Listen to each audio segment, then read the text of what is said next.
Oke, tadi kan kita udah masukin yang SHP sama yang lensetnya. Terus tahap selanjutnya itu karena aku mau bikin band rasionya itu nanti dia outputnya itu masih kotak. Jadi aku pengen motong hasilnya itu masih kotak di luar SHP yang daerahnya. Tadi kan aku pakai kendal, jadi aku pengen itu masih kotak nggak bentuk SHP. Alasannya karena nanti biasanya tuh kalau dia bentuknya SHP asli daerahnya, dia waktu kita ekspor itu dia bakal butuh waktu yang lama banget gitu. Jadi lebih baik kita pakai kotak terus nanti kita potong sendiri di ArcGIS gitu.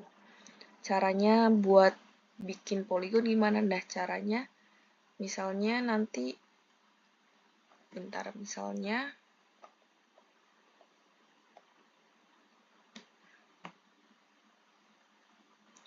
ini aku nonaktifin dulu karena belum mau kita pakai, terus lanjut aja. Ini di sini aku run dulu.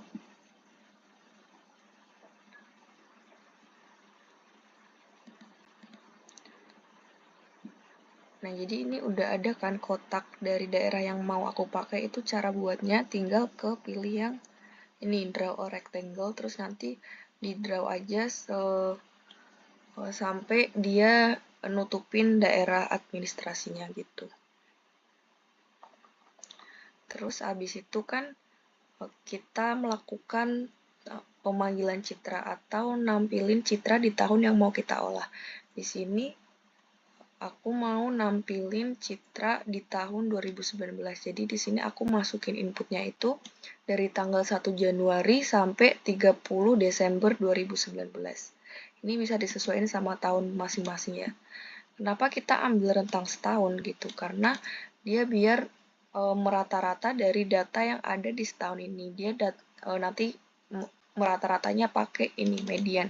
Jadi ada beberapa jenis, contohnya itu ada first, ada median, dan ada lagi yang lain gitu. Terus di sini kita pakai median.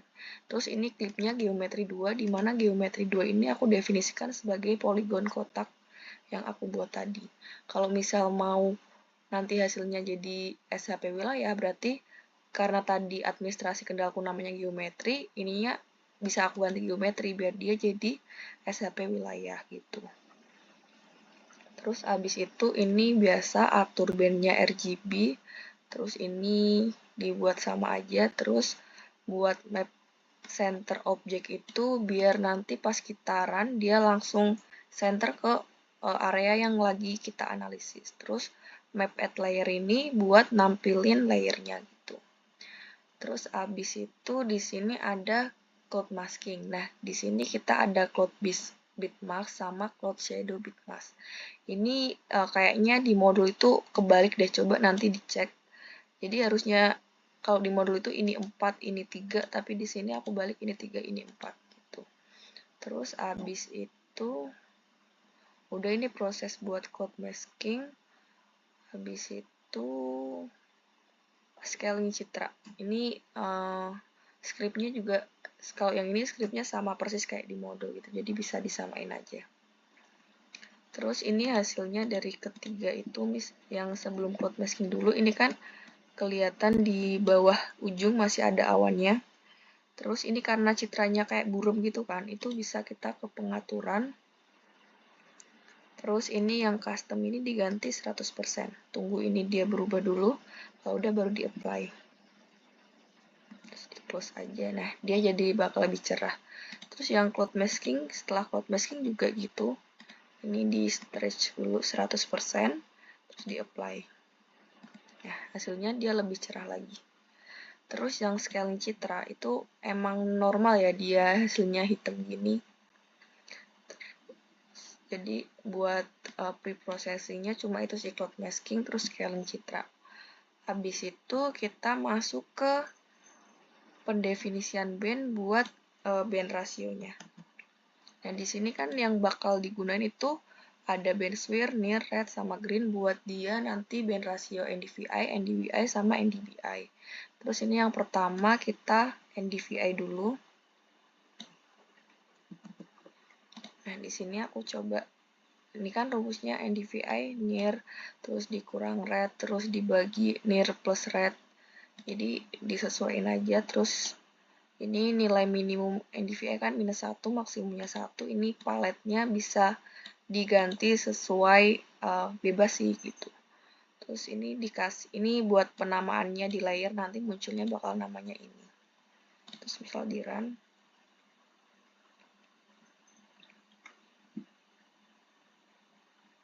Ini juga bisa di setiap proses tuh bisa di unchecklist biar dia prosesnya cepat nanti. Nah,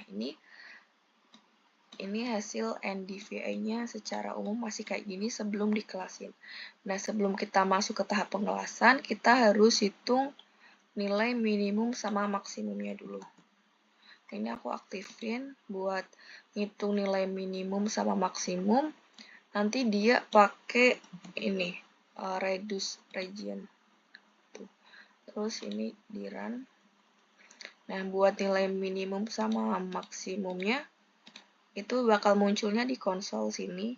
Nah, ini ada dua properties kan. NDVI max itu di citraku itu 0,99, terus minimumnya itu minus 0,99. Habis itu kita harus hitung nilai minimum sama maksimumnya buat dapetin intervalnya itu pakai rumus yang interval sama dengan nilai maksimum dikurangi nilai minimum, terus dibagi jumlah kelas yang mau dibuat gitu. Nah, di sini aku pakainya 4 kelas, yaitu non-vegetasi, vegetasi rendah, jarang, sama vegetasi tinggi. Terus ini minus 0,5, terus ini berarti ini artinya itu yang nilai di bawah LT itu lower than, jadi yang di bawah 0 minus 0,5 itu nanti dia bakal otomatis terkelaskan menjadi vegetasi. Terus yang minus 0,5 sampai 0, dia itu nanti bakal terkelaskan menjadi vegetasi rendah. Terus yang 0 sampai 0,5 dia bakal vegetasi jarang. Terus yang di atas 0,5 dia bakal terkelaskan sebagai vegetasi tinggi gitu.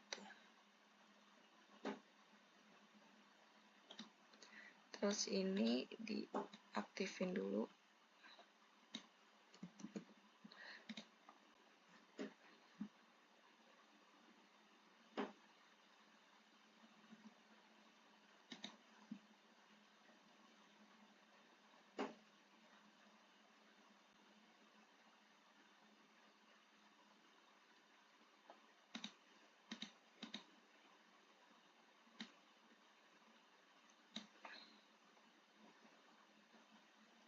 Nah, ini hasil dari klasifikasi NDVI-nya. Jadi, red itu dia menunjukkan bahwa dia non-vegetasi, terus yellow itu vegetasi jarang, terus light green itu vegetasi, tadi yellow itu berarti vegetasi rendah, light green itu vegetasi jarang, sama dark green itu vegetasi rapat. Tapi di sini kan padahal ini laut kan, tapi dia tetap terkelaskan karena bisa jadi nilai vegetasi dia di sini juga tinggi gitu. Tapi nanti kan kita bakal potong dia sesuai SHP. Jadi harusnya nggak masalah karena kita nggak bakal pakai yang area laut ini. Jadi buat NDVI cuma sekian sih, nanti ini tinggal di download. Buat cara downloadnya nanti aku kasih tutornya di akhir.